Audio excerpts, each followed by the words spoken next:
Bharat Ratna award పొందిన రాష్ట్రపతులు. Doctor Sarvepalli Radhakrishnan గారు రాష్ట్రపతులలో రెండవ రాష్ట్రపతి అయినా కూడా భారతరత్న పొందిన మొదటి రాష్ట్రపతి.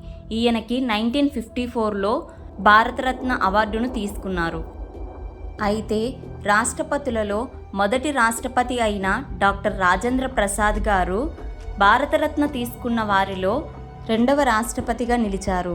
ఈయన 1962లో భారతరత్న అవార్డును పొందారు. భారతరత్న అవార్డు పొందిన మూడవ రాష్ట్రపతి డాక్టర్ జాకీర్ హుస్సేన్ గారు. ఈయన 1963లో ఈ అవార్డును పొందారు. భారతరత్న అవార్డు పొందిన రాష్ట్రపతులలో నాలుగవ రాష్ట్రపతి వివి గిరి గారు. ఈయన 1975లో ఈ అవార్డును పొందారు. భారతరత్న అవార్డు పొందిన రాష్ట్రపతులలో ఐదవ రాష్ట్రపతి డాక్టర్ ఏపీజే అబ్దుల్ కలాం గారు. ఈయన 1997లో ఈ అవార్డును పొందారు.